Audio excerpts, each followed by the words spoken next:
അതാണ് PM3യിലും നടന്നത്, ഇവിടെയും നടന്നത്. അല്ലാതെ ലേബർ സെക്രട്ടറി പറഞ്ഞതുകൊണ്ട് ഇവിടുത്തെ ഉദ്യോഗസ്ഥന്മാര് ചെയ്തതല്ല.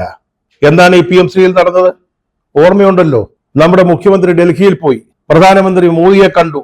മോദി പറഞ്ഞു, പിണറായി സഖാവേ, നമുക്ക് ആ PM3 പദ്ധതി ഒന്ന് നടപ്പാക്കണമല്ലോ. അത് ഞങ്ങളുടെ കുറെ കാലമായിട്ട് ആഗ്രഹിച്ചു നടത്തുന്ന ഒരു കാര്യമാണ്.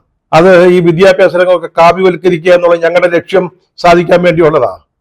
സഖാവ് ചെന്നു കഴിഞ്ഞാൽ ഉടനെ അത് ഒപ്പിടാനുള്ള ഏർപ്പാട് ചെയ്യണം. വന്നെത്തിയതേ ഉള്ളൂ. അതിനു മുമ്പ് ഇവിടെ നിന്ന് ബന്ധപ്പെട്ട ഉദ്യോഗസ്ഥർ ഡൽഹിക്ക് പോയി അവിടെ ചെന്ന് കേന്ദ്ര സർക്കാരുമായിട്ടങ്ങ് ഒപ്പിടുകയും ചെയ്തു.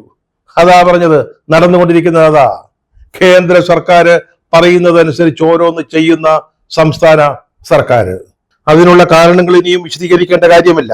ലാവ്ലിൻ മുതൽ എക്സാലോജിക്ക് വരെ എത്രയെത്ര കാരണങ്ങൾ. ഇപ്പൊ സത്യം പറഞ്ഞാൽ സംസ്ഥാന സർക്കാരിന് ഒരു വലിയ നാണക്കേടായിട്ട് മാറിയിരിക്കുക.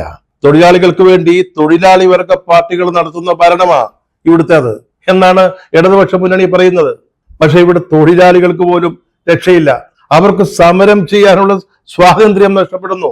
അവര് പണിയെടുക്കുന്ന സ്ഥാപനങ്ങളിൽ ആരോടും ചോദിക്കാതെ തൊഴിലാളികളുടെ കൂട്ട പിരിച്ചുവിടൽ നടത്താം, തൊഴിലവസരങ്ങൾ നിഷേധിക്കാം, വേണമെങ്കിൽ ആ സ്ഥാപനം പൂട്ടാം.